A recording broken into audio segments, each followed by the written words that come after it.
ഞങ്ങളിപ്പോൾ ഉള്ളത് വയനാട്ടിൽ വൈത്തിരി പാർക്കിൻ്റെ ഫ്രണ്ടിലാണ് കേട്ടോ. ഇന്നൊരു ഭയങ്കര ആഗ്രഹം, ഞാൻ ഇതുവരെ ഇങ്ങനത്തെ ഒരു പാർക്കിൽ വന്നിട്ടില്ല. ഒരു അമ്യൂസ്മെൻറ്റ് പാർക്കിൽ ഓളെ ജീവിതത്തിൽ ഇതുവരെ പോയിക്കില്ല. എന്താ നീ സ്കൂളിൽ നിന്ന് പഠിക്കുമ്പോൾ വീഗാലൻഡ് അങ്ങനെയൊക്കെ ടൂർ പോകൂലേ? അങ്ങനെ ഒരു ഇലുഞ്ഞി കാര്യമില്ല. അങ്ങനെ ടൂർ വിടാനില്ല. എന്താ പെൺകുട്ടിയല്ലേ, പെൺകുട്ടിയായോണ്ട് ഇതുവരെ ഒരു റൈഡിലും ഇനി കാര്യമില്ല. എനിക്ക് ഇന്ന് ഇവിടുന്ന് എല്ലാ റൈഡിലും കയറിയിട്ട് ഇഞ്ചി ആഗ്രഹം ഇന്ന് മതിയോ എന്ന് പറയുന്നവരെ ഇന്ന് ഇവിടെ കറങ്ങലാണ് കേട്ടോ. പണ്ടല്ലോ സ്കൂളിൽ പഠിക്കുമ്പോൾ വീഗാലാൻഡിലെല്ലാം പോകാൻ വേണ്ടി പുരേന്ന് അടിയുണ്ടാക്കി ഭക്ഷണം കഴിക്കാണ്ട് പട്ടിണി കിടന്നിട്ട് പോയ ഓർമ്മകളൊക്കെ ഉണ്ടായിരുന്നു. ഇതേപോലെയുള്ള റൈഡുകളിലെല്ലാം കാര്യമേ. ഇന്നിപ്പം നമുക്ക് വയനാട്ടിലൊന്ന് വന്നാൽ ഈ വൈത്തിരി പാർക്കിൽ വന്ന ഇത്രയും റൈഡുകൾ, എൻ്റെ മക്കളെ എന്തെല്ലാം ഐറ്റംസ് അവിടെ ഉള്ളത് അല്ലേ. തലകുത്തനെ തിരിയുന്നതും കുടല് മറിയുന്നതും അങ്ങനെ ഒരുപാട് വെറൈറ്റി സാധനങ്ങൾ.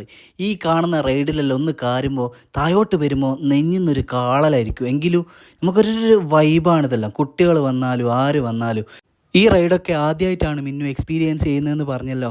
അവളുടെ ആ സന്തോഷം കണ്ടപ്പോൾ എനിക്കും ഭയങ്കര സന്തോഷമായിട്ടോ. ചെറിയ ചെറിയ റൈഡിലൊക്കെയാണ് ഞാൻ ഓളെ കയറ്റിയിട്ടുള്ളത്. വലിയ സാധനത്തിലൊക്കെ ഞാൻ തന്നെ കയറിയതാണ്. കാരണം ഇപ്പോൾ ഡെലിവറിയൊക്കെ കഴിഞ്ഞ സമയമായതുകൊണ്ട് കുട്ടികൾക്കും മുതിർന്നവർക്കും എല്ലാം ഒരു ദിവസം അടിച്ചങ്ങ് പൊളിക്കാൻ പറ്റിയ സ്ഥലമാണ്. 3Dയിലുള്ള അവളുടെ എക്സ്പീരിയൻസ് ഒന്ന് അറിയണമെന്നുണ്ടായിരുന്നു. അവൾ പറഞ്ഞു എന്തൊക്കെയോ സാധനങ്ങൾ കണ്ണിൻ്റെ അടുത്ത് വരുന്നതായി ഫീൽ ചെയ്തു എന്ന്.